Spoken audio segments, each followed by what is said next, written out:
A pleasant day to all of you on this 20th day of April 2022. It's a Wednesday. It seems to be another summer weather, summer day for all of us here in Metro Manila. At para dun po sa inyong naiwanan namin sa Baguio City, sana magpatuloy ang malamig na panahon dyan sa Baguio. Thank you for those who hosted us there during the Holy Week. Welcome to the program agenda. I'm your host, Cito Beltran, thanking you for being subscribers of Cignal TV, for being viewers of One News PH on channels 8 and 250, and of course for watching Agenda. Today, we are going to have two important guests. One will be the chairman, the general man, Chairman yata. I believe he is the MMDA Chairman. Yeah, MMDA Chairman Romando Artes of the MMDA, who we hope to get clarification from regarding the double ban. Okay, 2-day car ban on EDSA, because they are planning to introduce a modified vehicle reduction program whereby every car owner will now have 2 days of no driving on EDSA on particular hours, if I'm not mistaken. So medyo may kaguluhan, okay?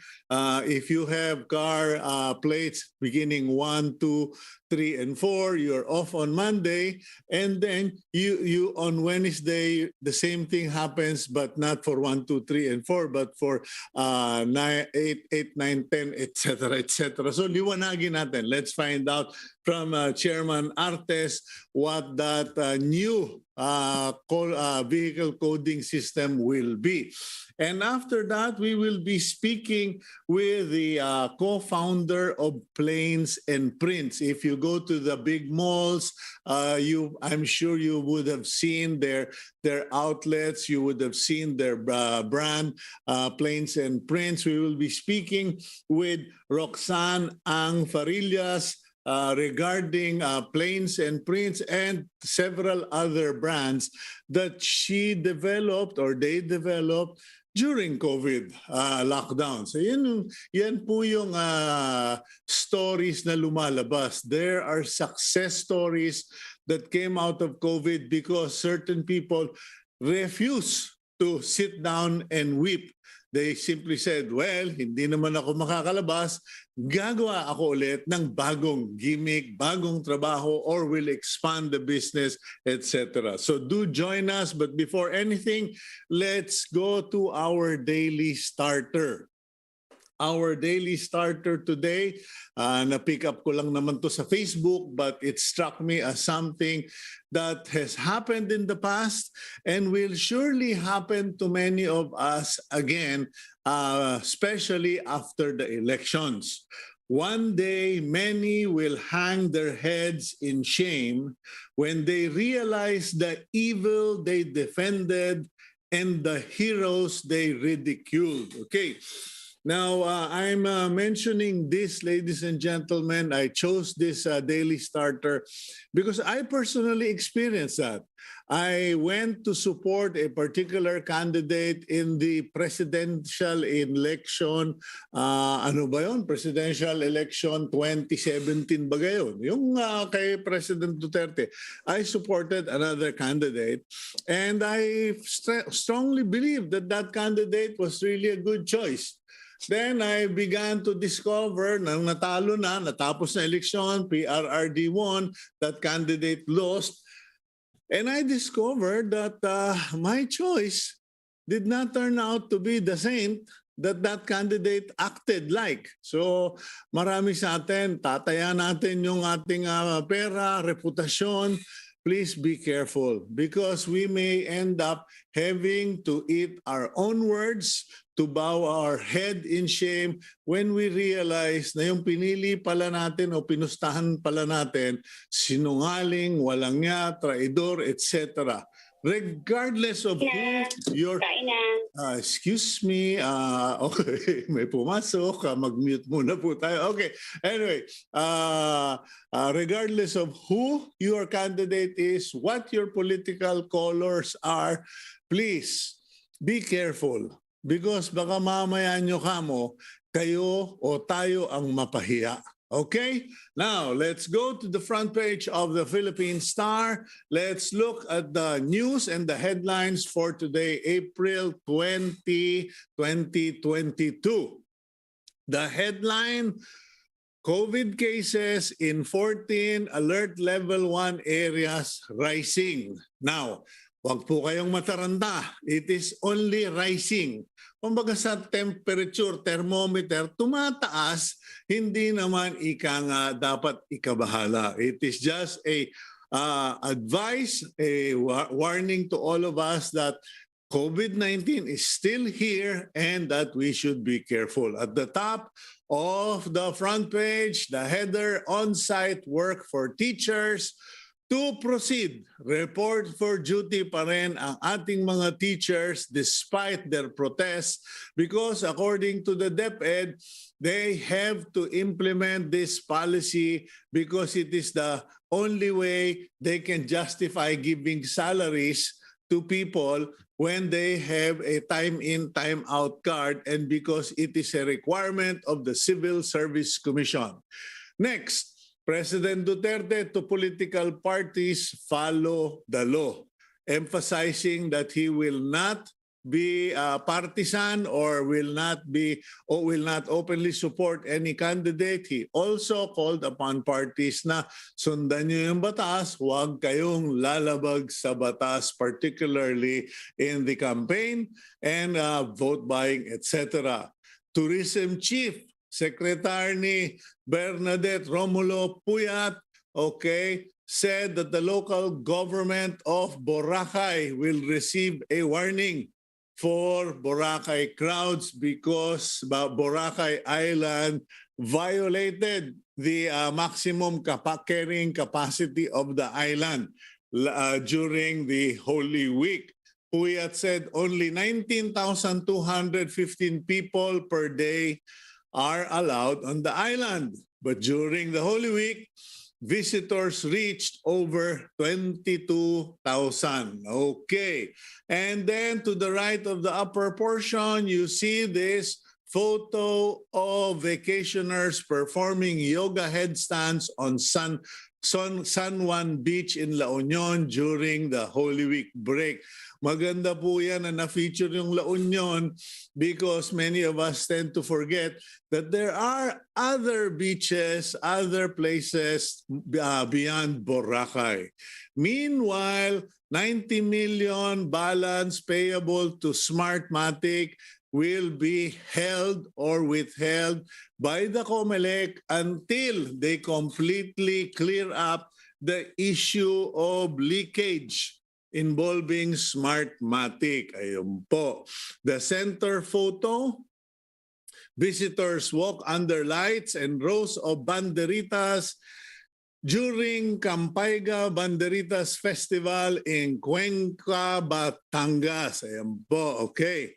DOH to Holy Week vacationers, check for symptoms. That is a good reminder because marami pong mga galing sa out-of-town trips. I have a friend, a former associate in Channel 2, who after going to El Nido, there were 8 of them. When they came back, 3 of them tested COVID positive. Ang suspicion nila was it was airport or airplane acquired. I don't know, but that's just their suspicion. Meanwhile, Senator Ping Lacson vows protection for OFWs and seafarers during their town hall meeting at Estancia in Iloilo Province. And last 2 features of the front page of Star, U.S. Defense Secretary Lloyd Austin walks with Philippine counterpart Delfin Lorenzana during an arrival ceremony at the Pentagon. Okay, finally nakatravel na si Secretary Delfin Lorenzana to discuss the Mutual Defense Treaty, and cooperation in West Philippine Sea. Last lawmaker, Joey Salceda, tags the Department of Agriculture as mother of all smuggling. Kumbaga, ang Department of Agriculture daw ang nanay ng kawalangian sa smuggling. So there you go, ladies and gentlemen. That's the front page review of the Philippine Star here on Agenda. Now, let's go for a quick break. When we come back, ang ating inaabangan, ang chairman ng MMDA to tell us all about this new vehicle reduction scheme that will soon be implemented. We'll be right back after a few reminders.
Welcome back to the program agenda. I'm your host, Cito Beltran, thanking you for joining us this morning. And we also thank our first guest, none other than the chairman of the Metro Manila Development Authority, Attorney Romando Artes. Chairman Artes, good morning po. Good morning, Cito, and good morning sa televiewers. Okay, pasensya mo na yung unang basa ko ng pangalan mo kanina medyo duling-duling galing sa biyahe. Nasabi ko wrong na wrong name.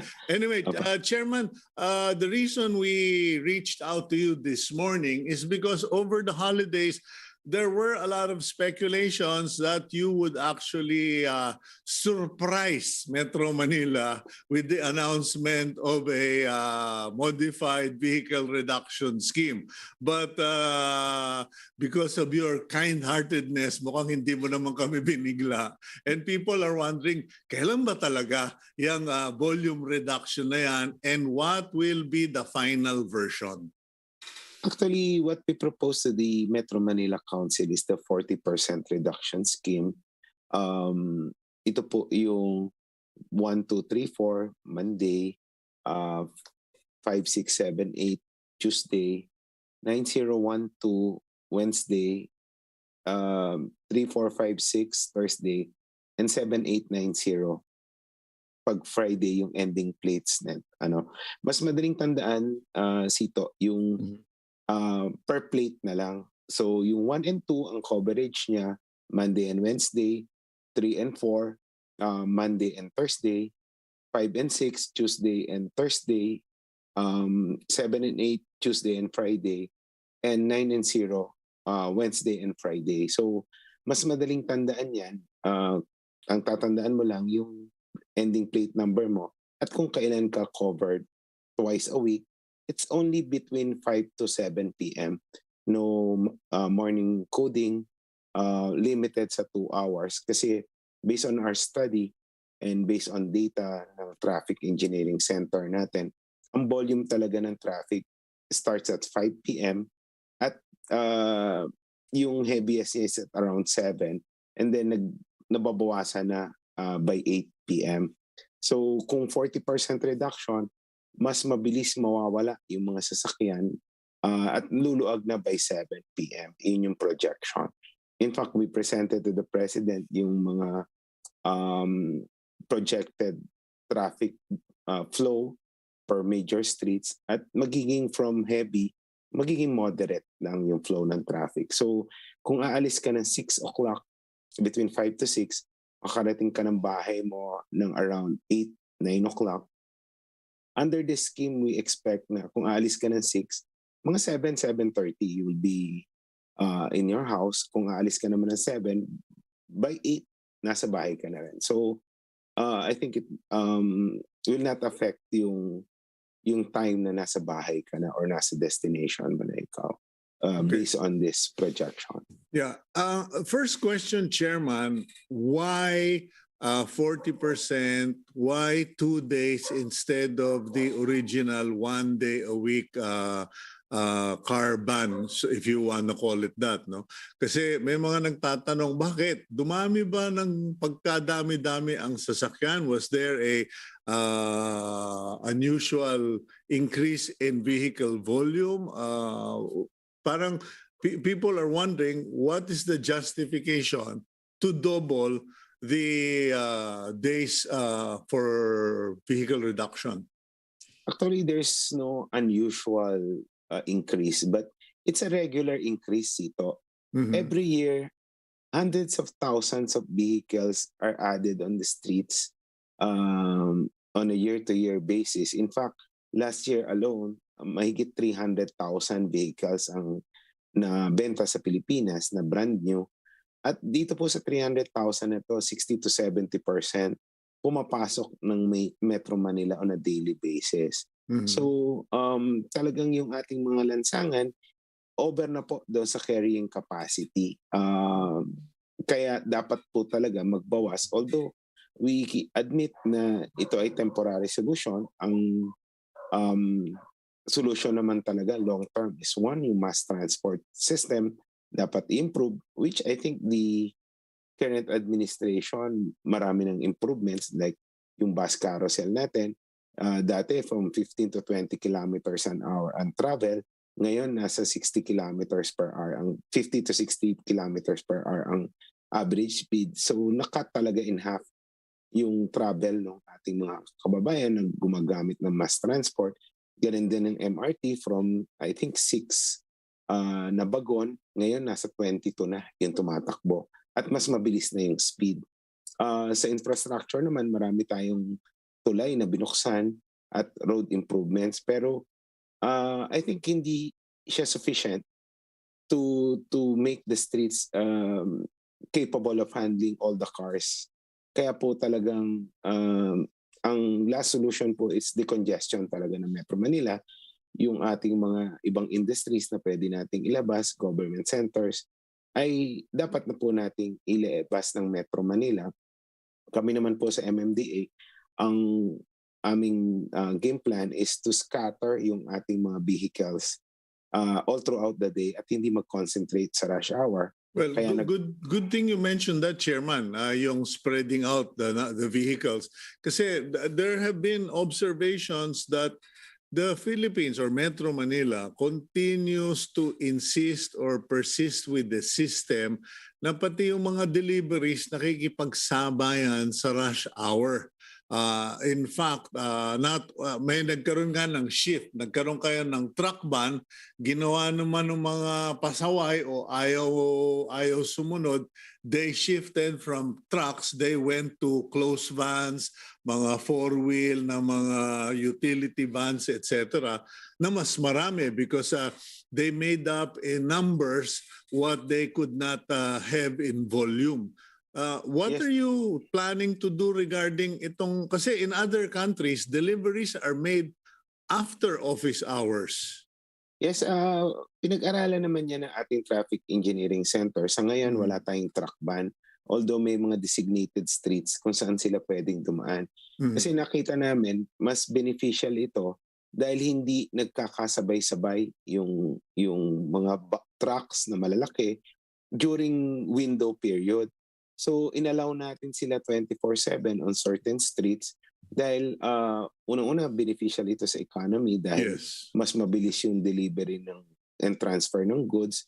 Second, yung turnaround time ng mga buses, ng mga trucks, mas mabilis. Yung mga drivers hindi pagod. So, nakakaiwas din sa aksidente. Kaya sa ngayon, although patuloy naming inaaral yan, Cito, na hindi muna tayo magta-truck ban kasi ang observation or based on study ng ating traffic engineering center, kalimitan lalo yung galing sa malalayo, pumaparada lang sila kung saan-saan habang naghihintay ng window period. Nakakasagabal din sila sa daloy ng traffic. Tapos pagod yung mga drivers, nagiging mas prone sila sa aksidente. Kaya in the meantime, inalaw muna po natin.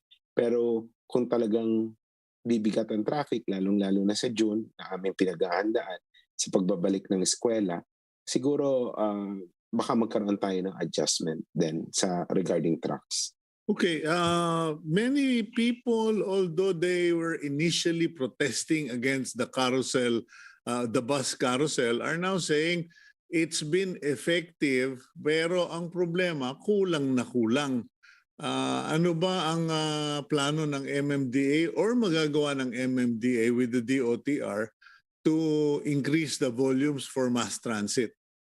Actually, it's a DOTR LTFRB project. Kami naman traffic implementation. Pero based on our meetings sa LTFRB and DOTR, i-increase naman nila yan. Ang problem lang sa ngayon, marami kasing buses ang na-stock. Hindi pa napapatakbo, so they have to recondition it, change the tires, change the batteries. At ang problem din pong isang malaki ay yung mga drivers. Dahil nung pandemic, walang biyahe. Kung saan-saan napunta yung mga bus drivers. Napunta sa mga deliveries, nag-grab. So nahihirapan silang magkuha ng mga bus drivers. So unti-unti naman ini-improve yan at Ay, unti-unti rin dadagdagan. Yung pala yung naging problema. Okay, Chairman, may mga katanungan kami from the desk, from our news desk, regarding provincial buses. And this was also my concern while I was in Baguio. Kasi datihan na akong umaakyat sa Baguio, sumasakay kami ng bus, yung Victory dyan sa EDSA. And it is really convenient kasi magta-taxi ka lang, pupunta ka doon sa terminal sa EDSA, and then larga ka na papuntang norte. But now people are confused where they can take the buses. Kasi ito yung mga tanong. Ang policy daw ninyo is provincial buses are only 10 p.m. to 5 a.m. lang pwede. And then terminals or parang hindi magkaintindihan. Saan ba talaga yung allowed terminals? Pag doon sa mga windows. Paki-explain nga, Chairman. Opo, ang policy naman po talaga ng LTFRB DOTR ay sa NLET lahat magta-terminate ang provincial buses coming from the north. Yan po ay nasa National Development Program. At sa buong mundo naman talagang ang lahat ng bus stations may common terminal outside of the city. Then supposedly from that common terminal, doon na magdi-disperse yung mga tao to their final destination, yung mga last mile. So, yan po yung policy now na talagang lahat dapat sa NLET magta-terminate. It's just that nakiusap po tayo sa LTFRB by tolerance lamang po. Nabigyan po tayo ng window period na payagan ang mga buses. Pero certain hours lang po of the night. It's been 10 p.m. to 5 a.m. only. So outside of that window period, dapat po sa common terminals po sila lahat pupunta. Yan po ay NLET sa north at PITX sa south. Yeah, but the problem, Chairman, is unlike modern cities abroad, we don't have a well-developed mass transit or public transport system. And then, ang access kasi, katulad ako, personalan na lang po, Chairman, I live in Pasig, in Kapitolyo. Para pumunta ako doon sa terminal sa Bukawi, kailangan kong mag-grab o kaya ay mag-taxi or makikiusap ako magpahatid. That's an additional so many hours just to go to the bus terminal para lang ako'y pumunta sa Baguio or kung sa La Union or sa Pampanga, wherever. And that is the complaint. Ito nga, pinibigay sa akin yung negative feedback from many bus riding commuters na parang dagdag pahirap at dagdag gastos. Especially those who are in the Pampanga area who are working in Metro Manila or in Luzon, South Luzon, from Batangas. Kasi alam mo naman, tigali pa rin ako. Ayan ang mga feedback na dagdag pasahe, dagdag oras at dagdag pahirap. Whereas the bus companies have said to me, Cito, ano ba ang kasalanan namin? Pag lumabas kami ng terminal, diretso na kami sa SLEX at NLEX. Hindi naman kami na nagkakarga sa EDSA. So we can only field so many buses.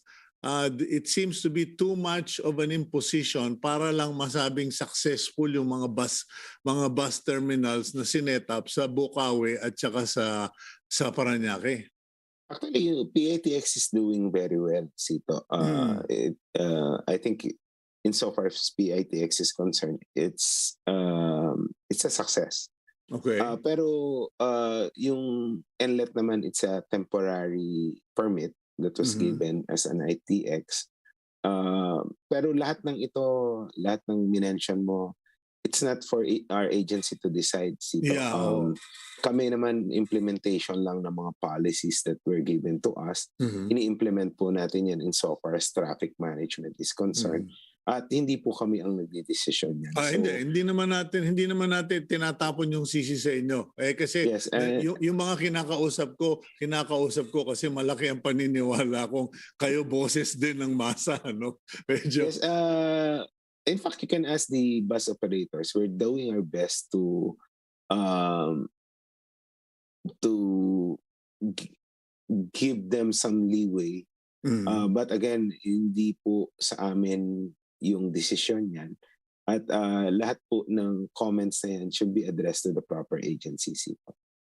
Okay, unfortunately, tengang kawali yung mga sinasabi nating agencies. Anyway, Chairman, before we end, I'd like to give you an opportunity if you have a message for our public, particularly with this vehicle reduction program. Kailan ba yan ipapatupad? Para hindi na suspense or abangan. Actually, wala naman pong suspense dyan. In fact, even in our announcements, ang target date po talaga namin sa implementation itong bagong number coding scheme is May 16 because this is in preparation sa pasok po ng ating mga estudyante na alam naman po natin na will add volume of vehicles sa karsada natin. Ito naman po ay between 5 to 7 p.m. lamang para bigyan ng opportunity yung ating mga kababayan na iisang sasakyan na magamit pa rin nila yung vehicle nila. Unlike before na 7 to 7 or 7 to 8 p.m. na buong araw nilang hindi magagamit. Ito, konting adjustment lamang naman po. During rush hour sa gabi, nasa tingin naman po namin, magiging the same lang yung biyahe nila. Kung magpapalipas sila at magagamit pa po nila yung oras na yon para sa mga productive na bagay kisa nakastuck sila sa traffic. So, pinapa-approve po natin yan sa Metro Manila Council.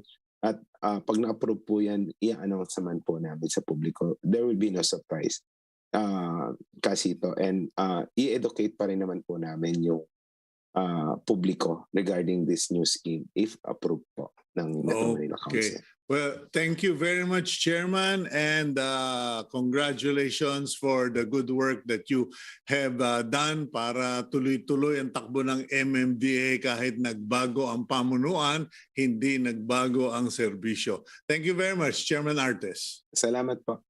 Okay, that's Chairman Artes of the MMDA. Abangan ninyo kung ma-approve May 16 and 2 days in the week for every car off the road. Okay, and we will go for a quick break, and when we return, let's speak with Roxanne Ang-Farillas, Founder, Creative Director of Planes and Prints here on Agenda.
Okay.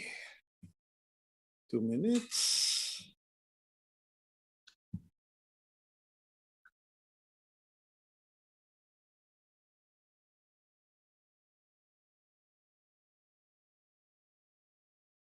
One minute 30.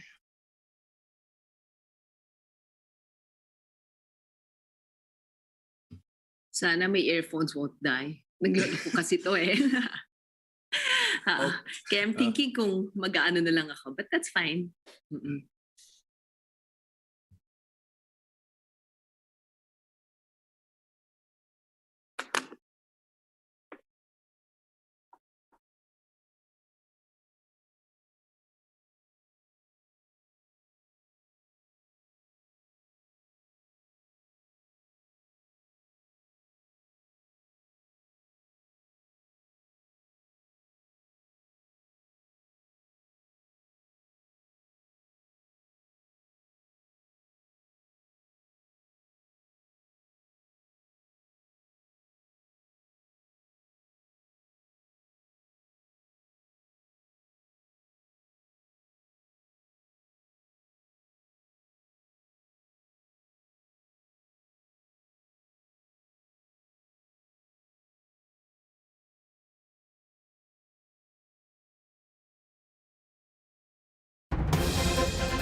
Welcome back to the program agenda. And once again, we are featuring business here on Agenda because we believe in promoting local businesses, local talents, and people who are inspirational and products that are aspirational.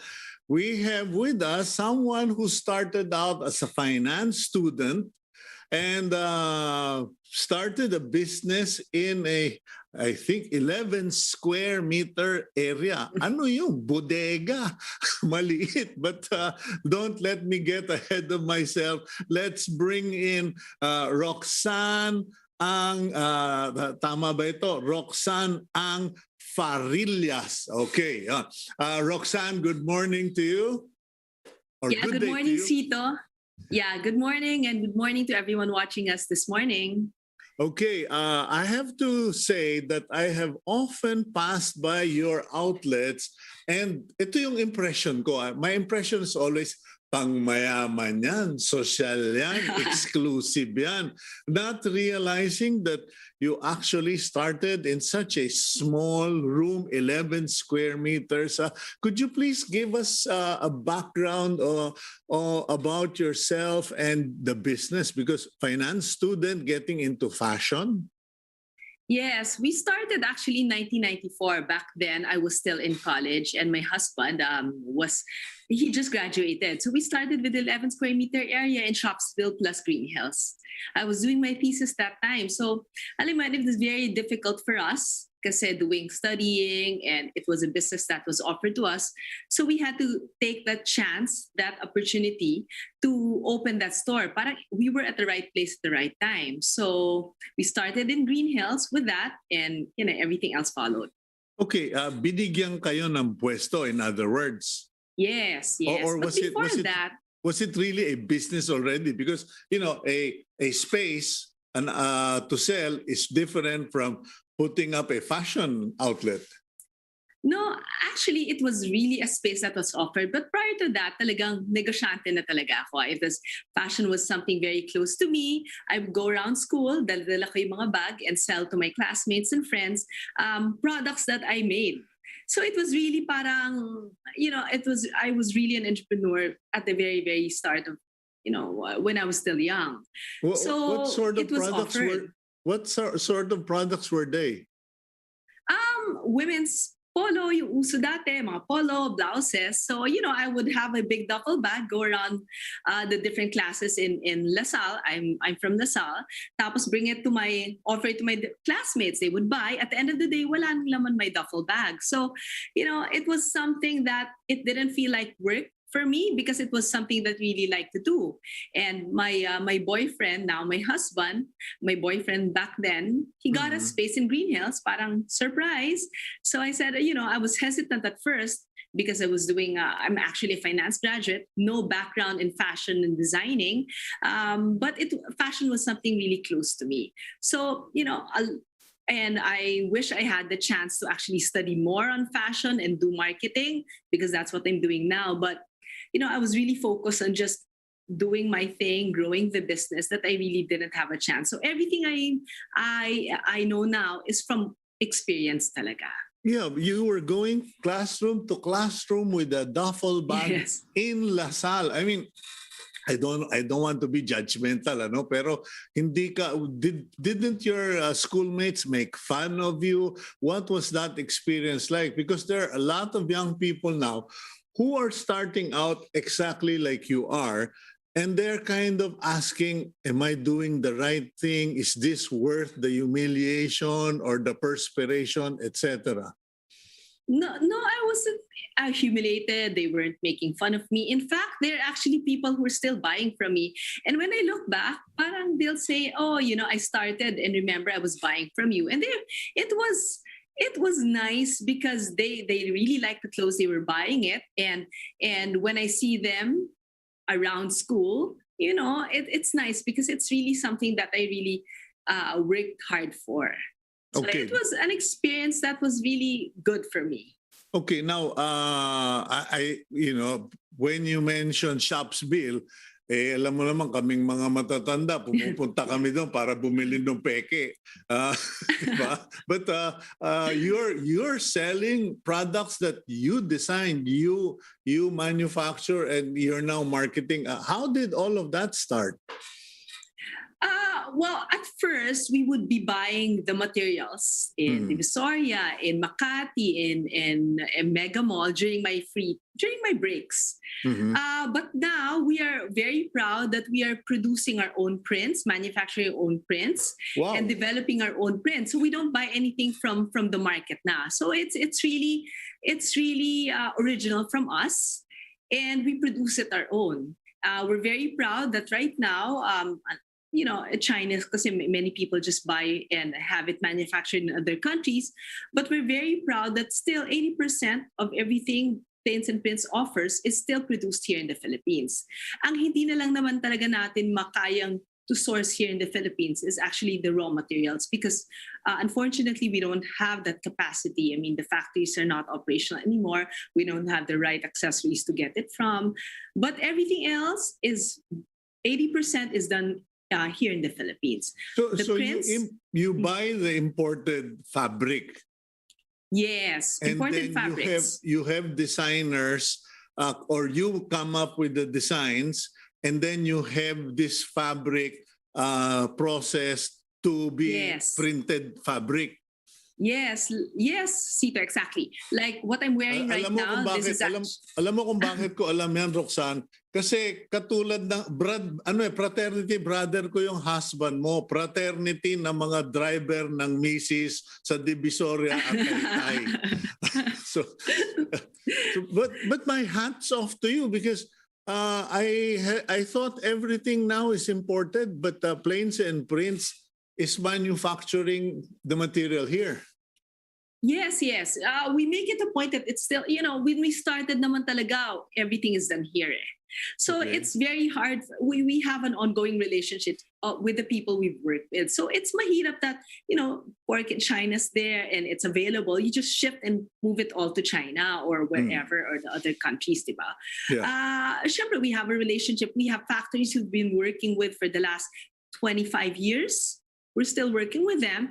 And, hindi mabilis yan to just let go. And we're very happy with them. We've trained them. We grew with them. So, it's really more of a relationship that's very important for me.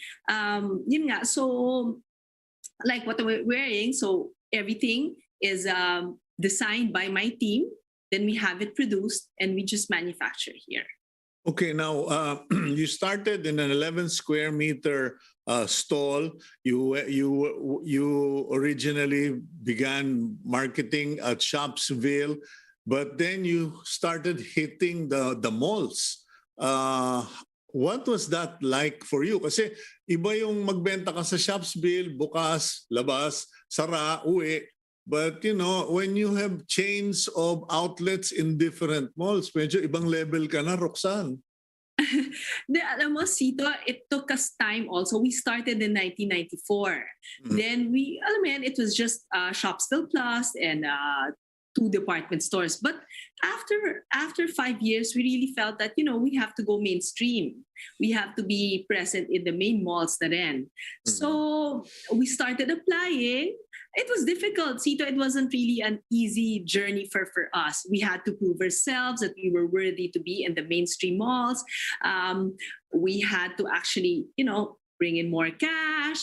Kasi syempre, we're just built in this. We had to learn the hard way because my husband and I are really partners. I'm more on the creative side. I handle everything on the creative side, designing, manufacturing, merchandising, marketing, sales, and now, of course, e-com is there. It's mine. But his side is all on the back end, which is finance, HR, mga expansions, kanya yon. Okay. So, hati talaga kami ng work. Okay, now, but is your husband really involved in the business? Or kasi I heard he also has his own business, yung restaurant ba yun or something? Yes. He Ayaw still, kasing magpa-interview sa akin ng asawa mong yan eh. Pag nakita ko yun, lagot sa akin yan eh. Mahiyain, kaya ako na lang. So he still helps out with the business. I mean, at the end of the day, boss ko pa rin siya, di ba? So whatever he says, we still follow, but his focus is still on the restaurants na rin. He says he's a focus talaga is restaurants talaga. And syempre, kasi talagang fashion naman talaga is for pang babae. Ako talaga ang nag-handle ng Plains and Prince and RAF. Okay, now, companies like yours with fashion products, there is an evolution, and I think you reach a point where you have to make that major decision. Will I go retail fashion? Will I go high-end fashion, etc.? When did you come to that crossroad? Good question, Cito. No? When we started, wala pang masyadong international brands present in the Philippines. So it was really a question for us to decide whether we compete head on and follow and change what we're doing. And, with the international brands coming in, fast fashion brands are coming in, do we stick to our strength? Or do we actually try to change who we are, come up with cheaper products, more basic products, so we can actually compete with them and go along with them. But we decided to just focus on who we really are, really focusing on printed, which is actually parang our signature prints. So we focus on that with details and everything. We didn't change who we are. So when we started back in 1994, we still wanted to be that Filipino brand that would really make a difference in the Philippine retail scene. Yeah. Okay, let's go for a quick break, Roxanne. And when we come back, I'd like to ask how operating in malls changed your image and cooperating or collaborating with fashion icons. How did that impact your brand? We'll go for a quick break. We'll be right back here on Agenda.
Welcome back to the program agenda. And today we continue with our discussion, our talk with Roxanne Ang-Farillas, co-founder of Planes and Prints, etc. Kanya ko po sinasabing etc. because she came up with other businesses or other business model during the pandemic. But before that, Roxanne, welcome back. As I was asking, how did going into malls change your brand or your image? Yeah, when we went to the malls in 1997, if I remember correctly, it's a different play now. So we really had to level up. So we never did any major advertising. But when we decided, in 2002, parang we really needed to level up and to come up with to have an endorser. So we got Gretchen Barrett at that time, back in 2002. I remember it was talagang gamble for us. It's a big investment for us. We had to come up with a different line to make sure that, it's a different level na. But mahirap yun kasi when we launched, nagulat kami, Cito, because bigla kami nag-out of stock. Nawalan kami ng stocks in the store. It was a good problem, but it was a learning experience from us that, you never launch not prepared. So after that, with the several design endorsers coming in, we thought naman, it's not just about endorsers who will actually bring in sales for us, because you have to have good products, not just good endorsers. I mean, good endorsers will invite people to come in, but at the end of the day, it's really the quality products that you have to give out and to sell. So we decided to make it interesting again by collaborating with designers back in 2008. We started collaborating. Our first collaboration was with Rajo Laurel. So, alam mo yan, parang to have another offering. So we decided collaborating with different designers. We started with Rajo in 2008. Then everything else followed. On our 25th year, we collaborated with 13 collaborators back in 2019. So, we had to make ourselves relevant by coming out with different product lines, different strategies, and different marketing efforts to really make a brand interesting talaga. Okay, what happened when COVID lockdowns hit the malls? What did you do? Of course, we were all surprised, and we thought that it won't last long. I mean, all of us thought naman it's just going to be 1 month na pahinga. So parang, okay, relax, 1 month. So, but when the 1 month mark came, okay, this is not okay already. It's too much relaxed time na for everyone. So we started, we can't open because, let's face it, who would want to buy clothes, because we really didn't know how long the lockdown would be. Yeah. So we really took that time to really rethink, re-strategize, and for us how to recover after the pandemic. So we have to think of ways to make ourselves still relevant during the pandemic time.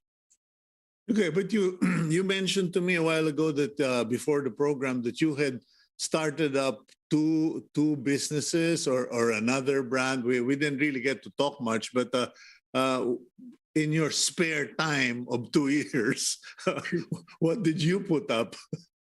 Yeah, we during the pandemic, actually, it was talks na Recess is an active wear that I came out with together with my partners and Curtis, Beldaza, and Polina Ortega. So it was something that we've been working on prior to pandemic. We launched it December 2020. It's an activewear brand, Recess. And in June 2021, last year, that was something that was really developed during the pandemic. So Tilly Dolly, it's a baby's clothing line with Anne, Curtis, and Selene. It's actually it's a baby's clothes that was really developed, conceptualized during the lockdown period talaga. Okay, so in essence, I get the impression that your development process, your designs, or creativity is also influenced by your circle of friends. Kasi and Curtis, Solem, they all had children, and mukhang nabulungan ka na, Roxanne, gawa mo naman kami ng fashionable baby outfits. Yeah, it was something parang there's a need for us to come up with that brand in the market. Parang ganon. So I said, yeah, oh, why not? It's something naman really, retail fashion is something that I really do naman talaga. So I said, yeah, why not? It's a good idea, I think. But And activewear. what's the response? Activewear during the pandemic when people couldn't go out. I mean, that's a gamble. Babies' clothes, yes. If I put up a business, I'd probably do anything and everything children related. But what was the response to your products? Yeah, activewear, recess, actually, the response was great. Because people couldn't go out to the gyms, but everything was in Zoom. Zoom classes, yoga classes in Zoom. So people were starting to really, just lounge on it. They don't have to wear it during workout, but they just wear it, kasi kumbaga parang pangbahay na rin kasi comfortable siya. Exactly my thoughts. So even for planes and pins, even if, kasi it's dressy, where will they wear it? Pag Zoom meetings na lang. But at least, they get to wear pa rin something like this. It's an interesting top na mas maganda sa Zoom. Alam mo yun? Yeah. So people are still buying. But we had to tweak it and change lang and innovate for us to actually still be relevant during the pandemic. Are you coming out with a plantita line of prints? Kasi daming naging plantito, and I'm looking at your background there. Yeah.